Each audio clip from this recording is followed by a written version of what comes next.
Hey, baie dankie dat jy by ons aansluit. As jy nuut is by SA Gemeente, maak asseblief seker dat jy ingeskakel is op al ons kommunikasie. Stuur 'n eenvoudige e-pos na hierdie adres en ons kontak jou.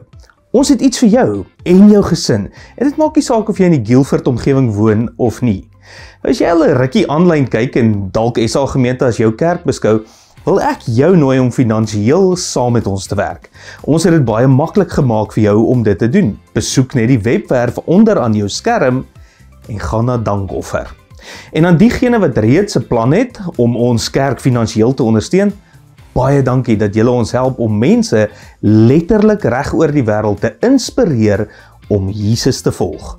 Ons waardeer jou. En nou, hier is vandag se boodskap.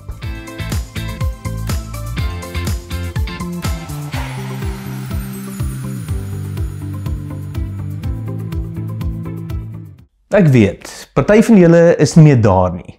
Jy sou dalk sê, ek is nie regtig 'n Christen meer nie. Ek het in die kerk groot geword, maar ek is nie meer een nie. Of dalk was jy nooit in nie. Dalk kyk jy nou na hierdie omdat iemand jou gevra het. Of jy gaan dalk Sondag kerk toe, of jy weet, jy sit daar omdat iemand jou daarheen gesleep het. En voor ons in die inhoud inbeweeg, wil ek net eers iets vir jou sê.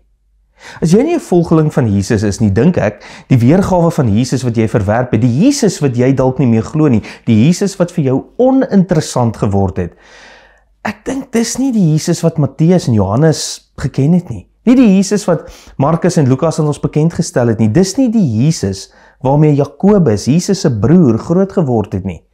En as die Jesus wat aan jou voorgehou is nie regtig soos goeie nuus gevoel het nie, dan, en ek bedoel dit nie snedig nie, dan dalk was dit nooit die werklike nuus nie. Dalk was dit fake news, jy weet, die oorspronklike soort. So ek bly jy sien, bly jy kyk, bly jy luister, want ek wil so graag hê jy en ons almal moet hom raak sien vir wie hy werklik is. Ek wil hê ons moet hom raak sien soos sy naaste vriende hom geken het, en soos sy vyande hom gevrees het. En ek wil hê ons moet die weergawe van Jesus laat gaan, wat hom verminder het tot 'n hulpmiddel. Jy weet mos, die ingeval van noodgeval Jesus, die ek het weer sonde gedoen, kan jy asseblief vergewe Jesus, die waar is my hemelkaartjie Jesus, of selfs die #bestfriendJesus. In ons huis, byvoorbeeld, maak Natasha meeste van die kos, maar ek stel haar nie aan mense voor as my kok nie. Dis vreemd. Ja, sy kook, maar dis nie wie sy is nie. En sy stel my nie aan mense voor as die ou wat die spinnekoppe uit die shed uithaal nie, of die ou wat die Amazon bokse opsny en plat druk nie. Ja, ek doen dit. Maar dis nie my titel nie, dis nie my identiteit nie. En tog is dit wat ons met Jesus doen. Ons verminder hom tot 'n funksie. En wanneer ons dit doen, verloor ons nie net hom nie, ons verloor die storie, die betekenis, die doel. En dit is hoekom soveel mense uitstap. Hulle los dit wat hulle geleer is, nie omdat hulle nie wil glo nie, maar omdat dit wat hulle aangebied is, nie regtig hou nie. Nie met die werklikheid nie, nie met die pyn nie, nie met die twyfel nie, nie met die wêreld nie. Want baie van ons het groot geword met 'n raamwerk, 'n eenvoudige geloofsstruktuur. Ek ook. En daardie struktuur het alles bepaal hoe jy oor God dink. En dit werk net nie meer nie. En weet jy wat? Ek verstaan. Want baie mense verlaat die geloof, want dit is eenvoudig nie meer die oorspronklike geloof nie. Dis 'n weergawe daarvan, 'n vervorming. Dis nie die oorspronklike volle storie wat Jesus se volgelinge hulle lewens voorgegee het nie. Nie die boodskap waarvoor hulle gesterf het nie. Nie die Jesus wat die wêreld op sy kop gedraai het nie. Dis hoekom ons hierdie reeks doen, die laaste koninkryk. Want jy het dalk die weergawe van Jesus verwerp, wat jy nooit eers moes gekry het nie. Want daar's 'n ander een. 'n ware een, en hy nooi jou, nie net om hom te glo nie, maar om saam met hom te leef in sy koninkryk hier en nou. Ons het oor tyd van 382 na Christus gewoon net die Griekse woord Christos oorgedra. Nou dink die meeste Christene, Christus is 'n naam, Jesus se van, of net 'n ander naam vir Jesus, maar dit is nie. Dit is nooit bedoel om 'n naam te wees nie. Dit was 'n titel, 'n koninklike een, 'n uitsonderlike een, en toe daardie betekenis verdwyn, het Jesus se identiteit begin skuif, weg van koning. En na funksie, Jesus die onderwyser, Jesus die vertrooster, Jesus die vriend van die armes, Jesus die sondevergewer. En ja, dit is alles waar, moenie my verkeerd verstaan nie, maar dit is nie die hele storie nie, want uiteindelik het Jesus vir baie van ons, dalk vir jou ook, bloot 'n middel tot 'n doel geword, 'n hulpmiddel, 'n geestelike diensverskaffer, die een wat iets vir my kan doen. Maar die mense wat hom geken het, hulle het iets anders gesien. Hulle het geweet, hy is nie net iemand wat dinge doen nie, hy is iemand wat heers. Jesus is die Christus, nie as bynaam nie, nie as byvoeging nie, as aanspraak, as waarheid, as koning. En daar is 27 boeke in die Nuwe Testament, en die titel Christus kom 496 keer daarin voor, want die outeurs van die Nuwe Testament wou baie seker maak, ons mis dit nie. Gebore as koning in Matteus en Lukas, gekruisig as koning in Markus en Johannes, erken as koning deur Handelinge en die briewe, en hy keer terug as koning in Openbaring. As Jesus se lewe 'n legkaart is, dan is die prentjie op die boks nie 3 kruise op die heuwel nie. Die kruis is belangrik, maar dis nie die kern nie. Die storie is nie sy dood nie. Die storie is 'n koning het opgestaan en hy regeer. En dis die storie wat die Nuwe Testament skrywers probeer uitroep. Dis wat hulle probeer hê jy moet sien. So vandag, vir die volgende paar minute, wil ek 'n vinnige oorsig gee, 'n vlug oor die Nuwe Testament. Nie alles nie, maar genoeg sodat jy dit begin sien. Ek wil hê dit moet in jou indring, in jou hart, in jou lewe, want jy is slim. Jy weet self, as dit waar is, dan verander dit alles. So kom ons begin by die begin. Matteus, hoofstuk 1, vers 1, die heel eerste vers van die Nuwe Testament. Hier volg die geslagsregister van Jesus Christus. Jesus die gesalfde, Jesus die koning, hulle maak nie 'n geheim daarvan nie, en net 17 verse later, en dit is hoe die geboorte van Jesus Christus plaasgevind het. Dis nie net 'n baba nie, dis die geboorte van 'n koning. Dan gaan ons aan na Markus, Markus 1 vers 1, Markus het sy inligting direk by Petrus gekry, 'n ooggetuie van Jesus se lewe, en hy begin so, die begin van die goeie nuus van Jesus Christus, die seun van God, goeie nuus, evangelie. Maar as jy Markus lees en dit voel nie soos goeie nuus nie, dan het jy dalk iets gemis. Want dit is goeie nuus. Dit gaan oor Jesus, God se gesalfde, God se koning. En net 13 verse later, nog steeds in hoofstuk 1, sê Markus, Jesus het in Galilea ingegaan en die goeie nuus van God verkondig. En dis hier waar ons net gou moet stop. Want as jy vandag vir die meeste Christene sou vra, wat is die goeie nuus van God, sal baie sê, Jesus het vir ons sondes gesterf, maar op daardie stadium het hy nog nie gesterf nie. Hy was nog daar. Hy het rondbeweeg, gepreek en geleer. So wat was daai goeie nuus dan wat hy verkondig het? Markus sê vir ons, Jesus het gesê, die tyd het aangebreek, die koninkryk van God het naby gekom. Dit is wat Jesus verkondig het, oor en oor en oor. Die koninkryk, die heerskappy van God, nie eendag nie, nou, hier, die koninklike heerskappy van God is naby, want die koning is hier. Elke keer as jy die frase koninkryk van God of koninkryk van die hemel lees, dink die regering en heerskappy van God. En soos ons sal sien, dit is die heerskappy van God deur Christus, die koning. Dit is wat Jesus verkondig het, dis wat hy begin het, dis wat die hele storie van die Nuwe Testament dra. 'n Koning het gekom en die koninkryk het begin. Die koninkryk is naby want die koning is in die stad. Die koninkryk is naby want die koning het aangekom. Dit was nie 'n profesie oor iets wat nog moet gebeur nie. Dit was nie 'n waarskuwing vir later nie, dit was vervullingstaal. Jesus het gesê die koninkryk van God is naby en toe sê hy wat hy van hulle en van ons wou hê. Bekeer julle en glo die goeie nuus.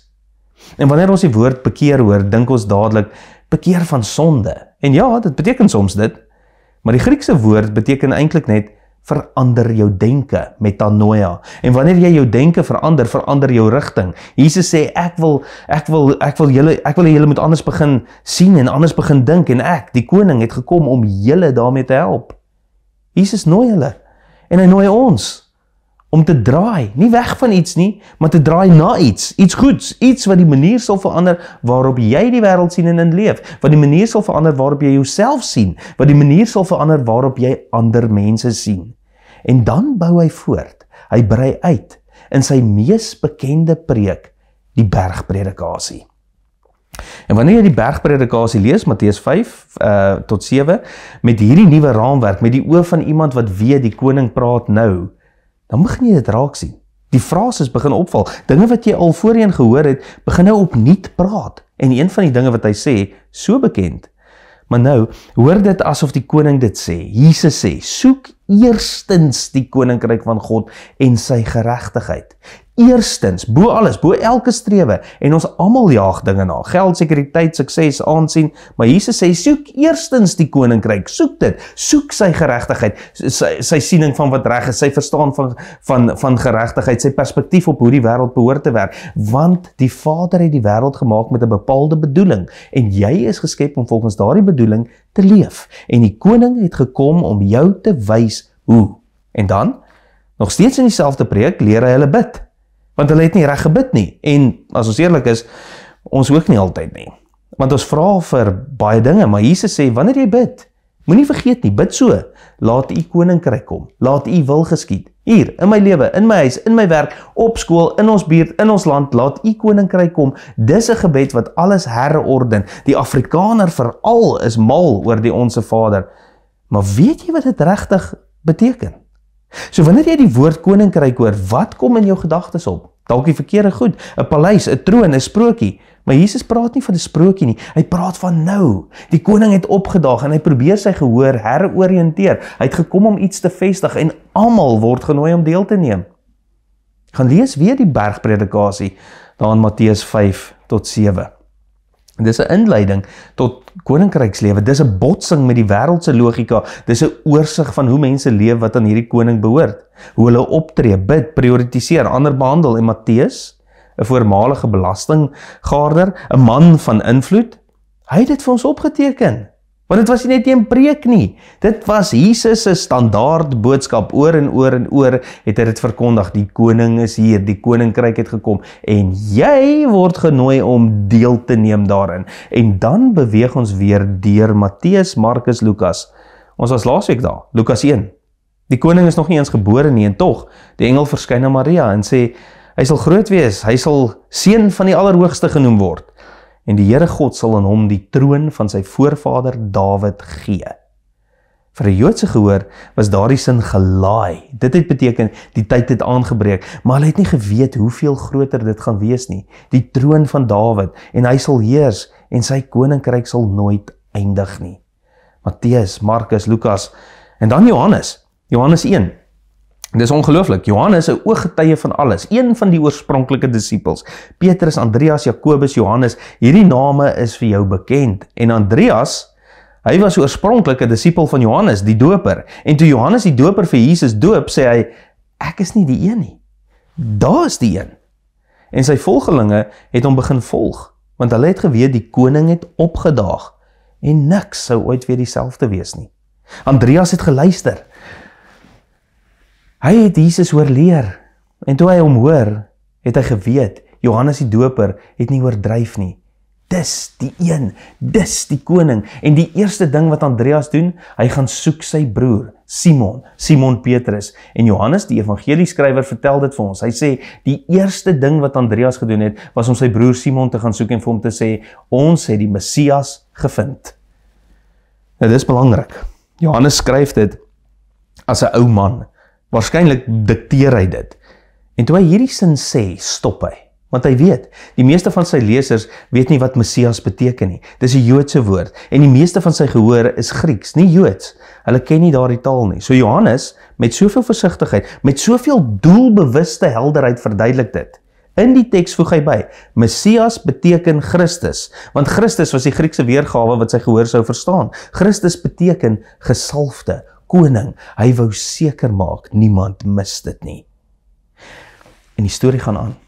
In dieselfde hoofstuk, Johannes 1, Nathanael, een van Jesus se latere disippels, ontmoet hom vir die eerste keer. En Jesus sê iets oor Nathanael, iets wat hy nie kon geweet het nie, tensy hy buitengewoon was. En Nathanael is oorrompel, sy reaksie, Rabbi, u is die seun van God, u is die koning van Israel, die een waarvoor ons gewag het, die een vir wie ons die hoop begin verloor het. En Jesus glimlag. Dink jy dit was wonderlik, sê hy. Jy het nog niks gesien nie, ou boet. En dan, net vir ingeval ons moderne lesers dit alles mislees, net vir ingeval ons teen die einde van die evangelie van Johannes nog nie die punt gesnap het nie, omdat ons so vasgevang is in die taal van wat Jesus gedoen het, in plaas van wie Jesus is, eindig Johannes met iets besonders, 'n doelstelling, the big idea. Hy wil hê jy moet weet hoekom hy geskryf het. En so, aan die einde van sy evangelie skryf hy, Jesus het nog baie ander tekens gedoen. Nie wonderwerke nie, tekens. En dit is belangrik, want tekens wys ergens heen. En Johannes sê, hierdie ding wat Jesus gedoen het, dit was nie net toevallige dade van goedhartigheid nie, dit was tekens. Hulle het gewys na iets, hulle het gewys na hom, na wie hy is, na die titel wat hy vir homself aanvaar het. En dan sê hy, daar's baie wat ek nie ingesluit het nie, maar die wat ek wel ingesluit het, het ek gekies met 'n doel. Ek het dit geskryf sodat julle kan glo. En dan, asof om enige verwarring uit die weg te ruim, sê hy presies waarin ons moet glo. Nie net dat Jesus bestaan het nie, nie net dat Jesus wonderwerke gedoen het nie, nie net dat hy liefdevol was nie. Johannes sê, ek het hierdie hele boek geskryf, sodat julle kan glo dat Jesus is die Christus. En hy gebruik selfs die bepaalde lidwoord, die Christus. Nie Christus nie, die gesalfde een, die koning, God se finale koning. Dis die storie. Dis die punt. Dis hoekom hy alles neergeskryf het. Nie net om ons te wys wat Jesus gedoen het nie, maar om ons te wys wie Jesus is. Johannes sluit sy evangelie af met 'n finale verklaring. Hy sê dit reguit. Hy hou nie terug nie. Ek het dit alles geskryf sodat julle kan glo dat Jesus die Christus is, die Seun van God, en dat julle daardeur te glo lewe kan hê in sy naam. Dis alles daar. Die identiteit, die bedoeling, die uitnodiging. En dan gaan ons terug na Markus. Markus wat sy inligting van Petrus gekry het.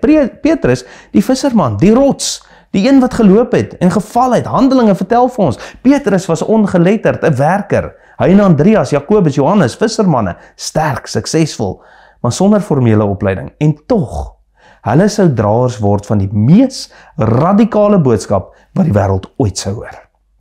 En toe Petrus sy storie begin vertel, sy ervaring met Jesus, was dit Markus wat dit opgeteken het. En Markus gee vir ons een van die donkerste oomblikke. Jesus is gearresteer, geslaan, bespot, rondgesleep, en hy word gebring na die hoëpriester. Dis nag, dis koud, dis donker, en Jesus is alleen, sy vriende het gevlug, en nou begin die vraag.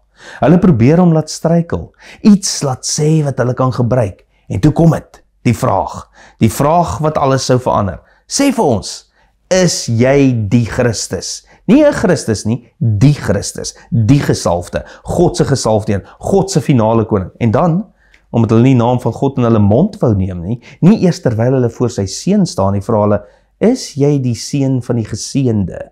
En Jesus sê, hy antwoord, hy sê, ek is. En dis genoeg. Dis alles wat hulle nodig gehad het. Die teks sê, en hulle het hom skuldig bevind aan die dood. Nie oor wat hy geleer het nie, maar oor wie hy gesê het hy is. Die Christus, God se koning. Ek kan aanhou, en aanhou, boek na boek, evangelie na evangelie. Dis orals, dis duidelik, en dis belangrik.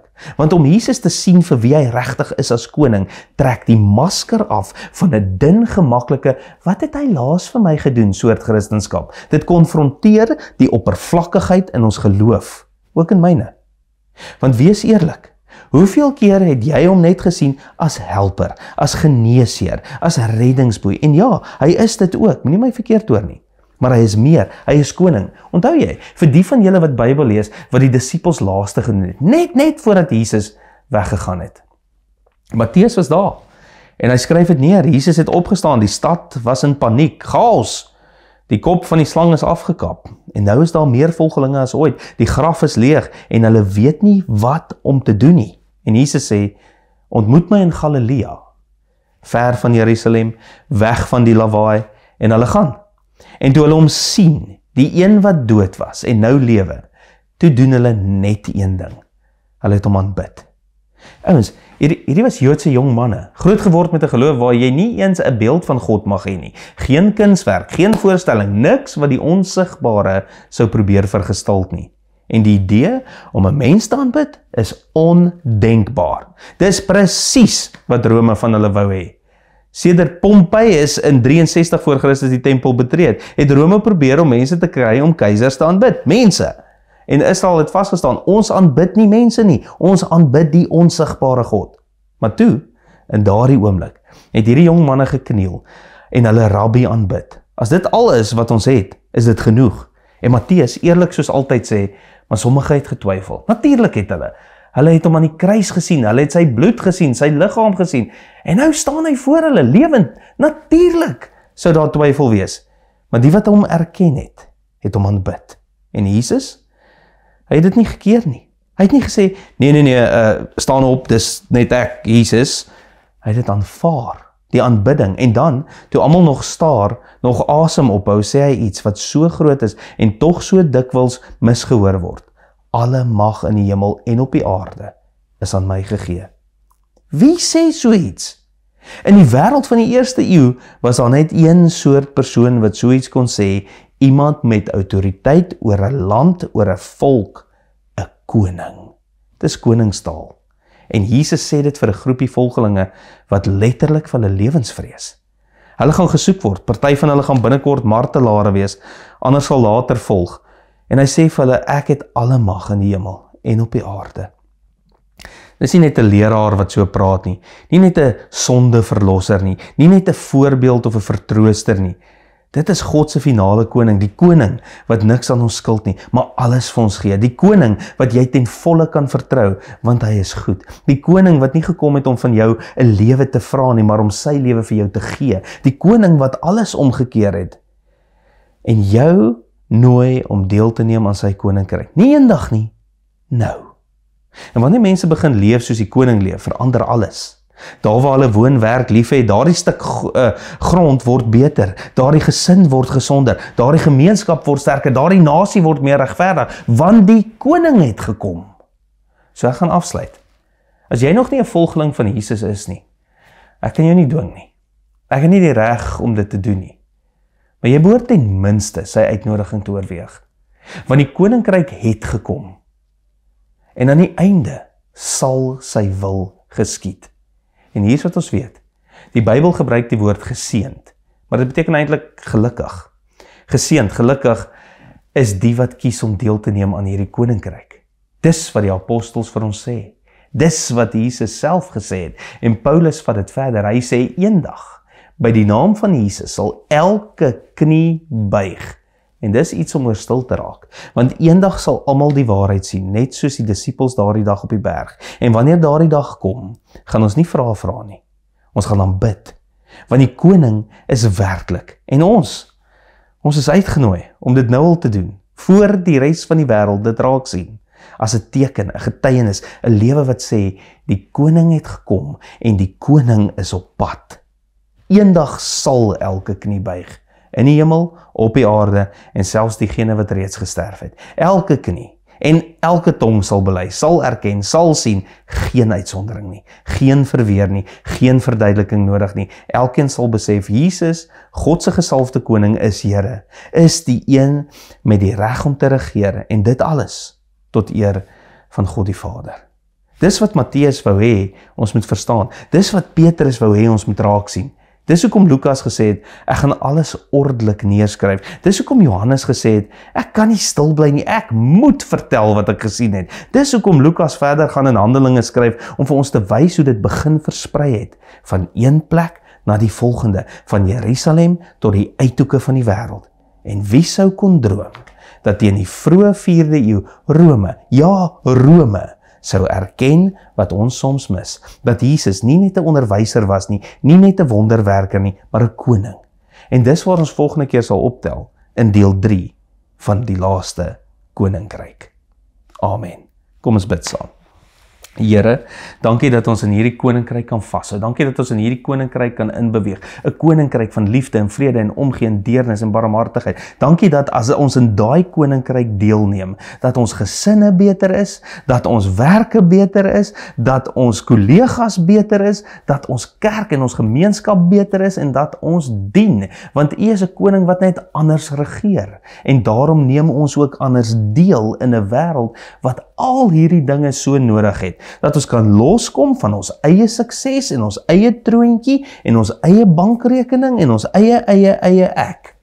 My verlossing, my sondes, my vergifnis, maar dat ons in U koninkryk in beweeg en dat U al daai dinge doen omdat U vir ons lief is. Here, ons eer U daarvoor. Wat 'n stuk goeie nuus. Dankie vir hierdie goeie nuus wat U oor ons pad bring. Mag ons in SA gemeente voorloop in hierdie koninkryk. Mag ons 'n voorbeeld wees waar ons bly werk en speel. Mag ons 'n voorbeeld wees met hierdie nommer 1 netwerk, die netwerk van Jesus die koning. En mag daai net van ons werk, soos hoe U die koninkryk beplan het om te werk. Dankie dat ons die voorreg het om te kan deelneem, te kan visvang, sodat die nette vol is. Mag U ons seën, want seën beteken, mag ons gelukkig wees in U naam. In Jesus se naam alleen, amen. Vriende, en daarom seën ek jou, in die naam van die Vader, wat hierdie wêreld gemaak het, en alles daarin, wat hierdie wêreld regeer met sy koningskap. Ek sê in die naam van Jesus Christus, wat God is, en wat 'n mens geword het, wat vir ons kom wys het, hoe lyk dit prakties in hierdie wêreld, wanneer die koning opdaag. En ek sien jou in die naam van die Heilige Gees, wat ons kan sien werk in elke disipel van Jesus, wat hom nie net sien nie, maar wat voor hom kniel, wat hom aanbid, en wat 'n lewe gaan leef, wat hierdie koninkryk weerspieël, so effektief, dat dit in die 4de eeu die Romeinse Ryk omverwerp. Mag jy dieselfde doen. Amen.